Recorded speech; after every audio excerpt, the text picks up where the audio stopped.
Hey everybody, it's Chris, MTGO's RexDart, and we're here with the Christmas-themed edition of Eternal Warrior this week. We're looking at all Naya decks, and Naya, we're going to start with Modern, where Naya has not been extremely popular. In the very early days, there were some sort of Legacy Zoo ports with Wild Nacatl, but even by the time the pros got their hands on the Modern format, it had basically evolved into mostly Domain Zoo variants. So, like a strict Naya Zoo has not been particularly popular. But I did notice that Brian Kibler, always a fan of Knight of the Reliquary, as am I, had played this either at a Grand Prix or a Pro Tour. I can't recall which. So I took his list and made some tweaks to it. One of the things that I try to do is bias my decks a little bit against the most competitive budget decks, because I think you're going to see more of those online than you're going to see in paper, necessarily, depending on your metagame. In paper, you can guess your metagame from you go to the local store, but online, the way you sort of predict it, I think, is to look at the most competitive budget decks. So I try to make sure I have a good game against mono red aggro and the blue red Splinter Twin decks. So I've got a couple Linvalas. I moved these from the sideboard into the main in order to fight the Kiki Jiki and Splinter Twin decks. And I put the Thundermaw Hellkites in the sideboard, and they're part of a board plan we'll get to in a minute.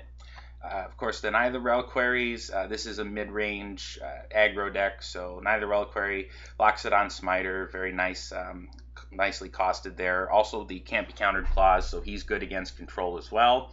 And the discard ability, great against opposing Lilianas. I've got Kitchen Finks here, which should be good against the red decks.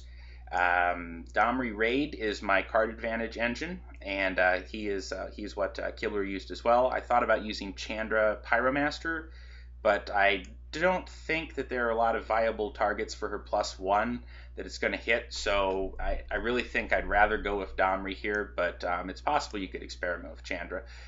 It could be that it's just better than these Elspeths. I'm not really sure. The Elspeths are mostly in here against control and for a little bit of reach in some of the aggro mirrors as well.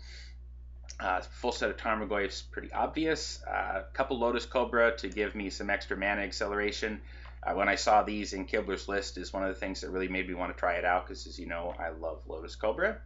I've got 3 Noble Hierarchs, and unfortunately I'm cheating on our Christmas theme here. It's mostly red, white, and green, except for that little ugly black skull and the hybrid mana on Deathrite Shaman, but I'm just going to pretend that's not there, unless, of course, I have to fetch my Blood Crypt. So the Removal Suite, Lightning Bolt Path, pretty obvious. So the Blood Moon Thundermaw Hellkite package, that's going to come in. There are going to be against control, for instance, where the threat of a turn 2 Blood Moon, I can still cast a lot of guys under that because of my mana dorks, and of course I can cast the Thundermaw off of it. So that package is going to come in against control. I've noticed that in some early testing that there are some decks that just completely fold to turn 2 Blood Moon, so that's quite nice. Even Mind Sensor, just throw in there. Sometimes they'll play around it once they see it once, kind of screw with the head of your opponents with fetch lands. But of course, it's also good against Birthing Pod, as are the 2 Stony Silences. Those are also going to double as help against Affinity. Combust, Blind Obedience, and Torpor Orb are all going to come in as well against the Kiki Jiki Splinter Twin decks. I've got a Thrun in here just to also help against control.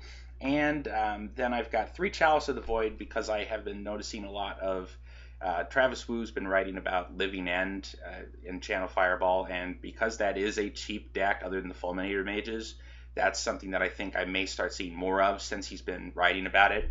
And this has always been my go-to hate card for that deck, and for what it's worth, Travis Wu seems to agree that that is the best hate card against his deck.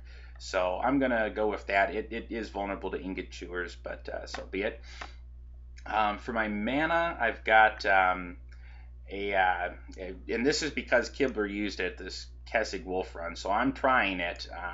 I kind of wonder if that should maybe just be a Cavern of Souls to make sure that I can, say, resolve my Linvalas in that matchup, or my Thundermaws against control. I'm not sure, but I'll stick with it for right now. I've got a Treetop Village here I can fetch out. Also a Horizon Canopy just to fetch out and cycle a land when I need that.